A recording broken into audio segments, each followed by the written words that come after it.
Most guys unknowingly commit these three fatal mistakes that make women lose interest almost immediately. Here's the painful irony.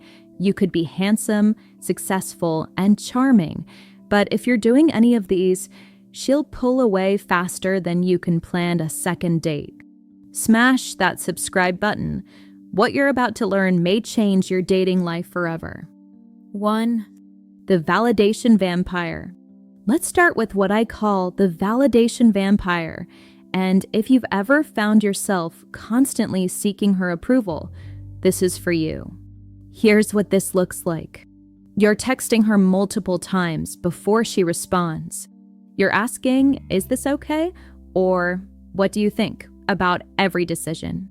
You're changing your opinions to match hers, or constantly fishing for compliments about how you look, what you're wearing, or how you're performing. Now, here's the psychological reality most men miss. When you're constantly seeking validation, you're unconsciously communicating that you don't believe you're worthy of her interest. And here's the kicker. If you don't believe you're worthy, why should she? This triggers what psychologists call mirror neuron activation. She unconsciously mirrors your energy and self-perception. When you're acting from a place of insecurity and need, she feels that uncertainty, and it creates what I call the anxiety transfer effect. Instead of seeking validation, become the source of it. Here's exactly how. Replace validation-seeking questions with confident statements. Instead of, "Do you like this restaurant?" say, "I think you'll love this place. They have an incredible wine selection." Practice what I call the 24-hour text rule. Before responding to her messages, ask yourself, am I responding from excitement and confidence or from anxiety and need? If it's the latter, wait. Start giving genuine appreciation instead of fishing for it. Notice something specific about her choices, her thoughts, her energy, and acknowledge it without expecting anything back. The mindset shift is crucial. You're not trying to prove you're worthy of her attention. You're evaluating whether she's worthy of yours. This isn't arrogance, it's self-respect, and women find it magnetically attractive. 2. Behavior number 2 is what I call the mystery killer, and this one destroys more potential relationships than almost anything else. Here's the scene. You meet an incredible woman. There's chemistry. Things are going great. But then, in your excitement to connect, you dump your entire life story on her. Your childhood, your ex-relationships, your fears, your financial situation, your family drama, everything. You think you're building intimacy, but what you're actually doing is activating what psychologists call the oversharing paradox. Here's the science. The human brain is wired to value what it has to work for. When you reveal everything immediately, you eliminate what researchers call cognitive investment. Her brain stops working to figure you out, and with it, her interest begins to fade. Think about it this way. Would you rather read a book where the ending is revealed on page 1, or one where you're constantly intrigued about what happens next?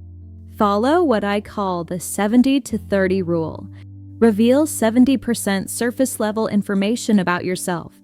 Keep 30% deeper insights for later conversations. She should always feel like there's more to discover. Practice question bridging. Instead of answering her questions completely, give a partial answer that leads to an intriguing follow-up. If she asks about your job, say something like, "I work in tech, but the interesting part isn't what I do. It's why I chose to do it. I'll tell you that story sometime." Use what I call the breadcrumb technique. Drop small, intriguing hints about interesting aspects of your life, then change the subject. "Oh, that reminds me of this crazy thing that happened in Tokyo, but anyway, what were you saying about your work?" The key psychological principle here is called the Zeigarnik effect. People remember and think about incomplete or interrupted tasks more than completed ones. When she's thinking about you between conversations, trying to piece together the puzzle of who you are, that's when real attraction builds. Ever wonder why women are drawn to that guy who seems to have layers they can't quite figure out? It's not because he's playing games. It's because mystery creates psychological tension, and that tension generates attraction. Number 3, the instant boyfriend. Now here's the big one, the behavior that kills more attraction than the first two combined. I call it the instant boyfriend, and this is where most men completely sabotage themselves without realizing it. Picture this. You've had a few great dates, the chemistry is obvious, and you're excited about where this could go. So what do? You immediately start acting like you're already in a committed relationship. You're texting her constantly, wanting to see her every free moment, planning your weekends around her, asking about her day every morning, and essentially making her the center of your universe before she's even decided how she feels about you. Here's what's happening psychologically. You're creating what I call premature intimacy pressure. Her brain interprets this sudden intensity as you trying to lock her down before she's ready, and it triggers her natural psychological defense mechanism, withdrawal. Women need to feel like they're choosing you, not being chosen by you. When you jump into boyfriend behavior immediately, you rob her of the experience of falling for you naturally. But here's the counterintuitive part, and this is where most dating advice gets it completely wrong.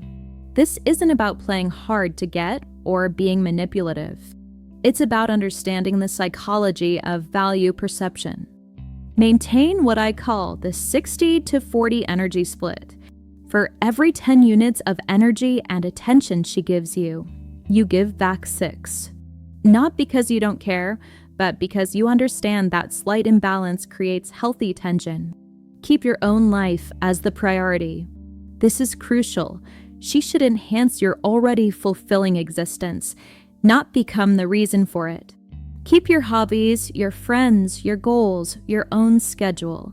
When she sees that you have a life worth joining rather than a life that revolves around her, she'll want to be part of it. Practice selective availability. Be fully present when you're together, but maintain healthy boundaries about when you're together. If she suggests getting together and you already have plans, don't cancel them. Say something like, "I'd love to see you, but I already have some prior commitment tonight. How about Thursday?" When you're strategically unavailable, you activate her brain's reward system differently. Instead of getting constant, predictable doses of your attention, she gets intermittent reinforcement, which neuroscience shows us is the most powerful form of behavioral conditioning. Think about it. What do you value more? Something you can have anytime you want, or something you have to earn and wait for? But here's the secret most men miss. This isn't about being cold or distant. When you are together, you're completely present. You're engaged, you're interested, you're affectionate. The contrast between your full presence when you're together and your independence when you're apart creates what I call the presence-absence dynamic, and it's absolutely magnetic. Here's a practical example. Instead of texting her throughout the day, send one thoughtful message that shows you are thinking about her, then go handle your business. Instead of wanting to see her every night, suggest meeting twice a week and make those times incredible. Quality over quantity, always. Now, here's the twist that's going to completely change how you think about attraction. Everything I just told you? It works because it makes you genuinely more attractive as a person, not because you're using psychological tricks on her. When you stop seeking validation, you develop real self-worth. When you maintain mystery, you become genuinely more interesting. When you avoid instant boyfriend behavior, you become a man with options and standards. The irony is beautiful. The techniques that keep her interested are the same behaviors that make you a better, more fulfilled man. You're not manipulating her psychology, You're optimizing your own. Let's bring this all together because I want you to really understand the transformation we're talking about here. The old you will be seeking validation, oversharing everything, and jumping into boyfriend mode immediately. Result? She loses interest because her brain interprets all of this as low-value behavior. Whereas the new you will be confident in your worth, strategically mysterious, and maintaining your independence while being genuinely interested in her. Result? She stays curious, engaged, and actively chooses to invest more in you. Remember, people value what they have to earn. When she feels like she's winning you over rather than you winning her over, everything changes. But here's what I need you to understand, and this is crucial for ethical application of everything we've discussed. These aren't manipulation tactics. These are behaviors that make you genuinely more attractive while respecting her autonomy and decision-making process. Use these insights to become a better version of yourself, not to trick someone into liking you. The goal isn't to get her, it's to present the most confident, interesting, and emotionally healthy version of yourself so she can make an authentic choice about whether you're right for each other. The right woman will be drawn to the confident, mysterious, independent man you become. The wrong woman will lose interest, and that's actually a good thing because it saves you both time. Imagine this. 3 months from now, you're with a woman who's genuinely excited to see you. She's not pulling back or losing interest because you've mastered these 3 psychological principles. Instead, she's actively investing in you, choosing you, and looking forward to discovering more about who you are. She respects your boundaries because you have them. She values your time because you value it. She's attracted to your confidence because you've developed genuine self-worth. That's the power of understanding female psychology and applying it ethically. You don't chase attraction, you become attractive. Here's what I want you to do right now. Pick one of these 3 behaviors and commit to changing it this week. If you're a validation seeker, practice giving appreciation instead of fishing for it. If you're a mystery killer, try the 70-30 rule in your next conversation. If you're an instant boyfriend, maintain your own plans this weekend instead of making everything about her. Drop a comment below and let me know which of these 3 behaviors you recognize in yourself. Remember, awareness is the first step to transformation, and transformation is the first step to the relationship you actually want. If you liked the video, don't forget to subscribe